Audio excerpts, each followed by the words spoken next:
The following statement is my response to the events that has happened in Saratoga Springs, New York. My name is Thearse McCalmon. I am running for Senate in the 49th Senate District. I am a mom, I am a grandmother, and I am a woman of color. And I have participated in a lot of Black Lives Matter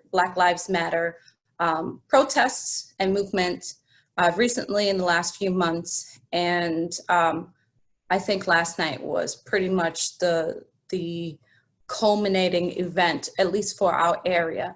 So I have a couple of things to say, and then in the end, I have some friends and allies and family, and we're gonna make a collective statement afterwards. So please, just bear with me. Understand that Black Lives Matter protests have erupted all over the world. These protests followed a series of videos and reports of deaths of young Black people murdered either by white people or the police. These protests, the Black Lives Matter protests, are happening not because we want to riot or loot or be violent in any way.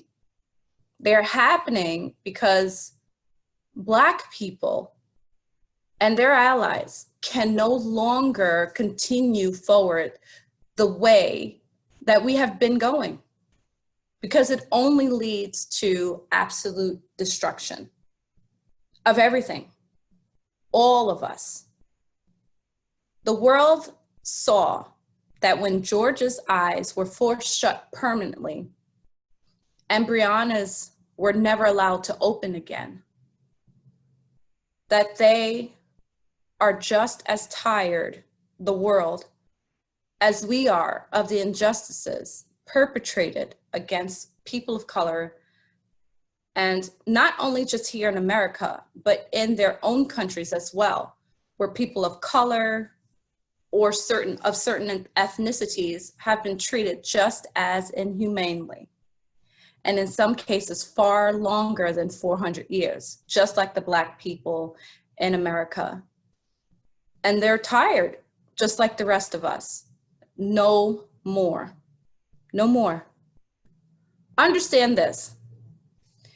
Protests are meant to interrupt and disrupt in order to amplify the voices that have been stifled and erased for far too long, especially as Americans has been here, particularly Black, brown, and Native, and anyone deemed non-white. They've been told that their voices amplified is aggression. It's violence. This has been the voice of the oppressor for hundreds of years and was repeated yesterday in the form of a letter from the Chief of Police of Saratoga Springs. Their letter essentially said what has always been said to the organizers like those of SNCC, John Lewis, Black Panthers, MLK, and so many more, to discredit their goals that that equity through civil disobedience is what we seek, because silence is violence. Finally, I'll say this. The optics, what you see of my skin, this color, is permanent. I'm Black.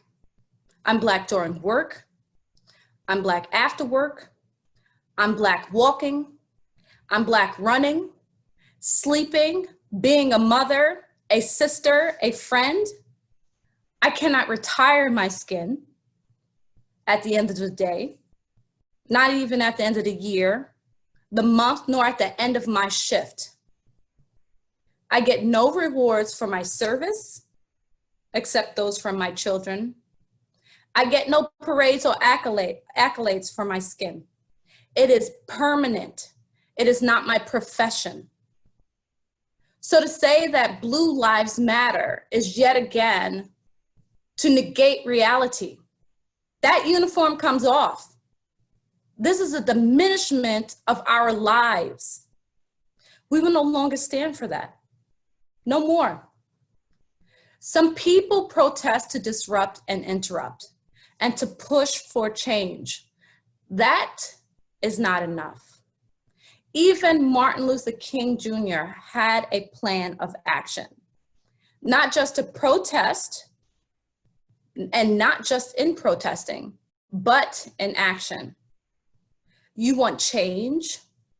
Go out and protest, fine. But also, don't forget to vote. Register to vote. Get counted in your census and vote. This is the other volume button of your voice. Use it to its loudest, highest frequency. Vote. Be counted. Because all lives cannot matter until Black lives matter. All lives cannot matter until Black lives matter. All lives cannot matter until Black lives matter. All lives cannot matter until Black lives matter. All lives cannot matter until Black lives matter.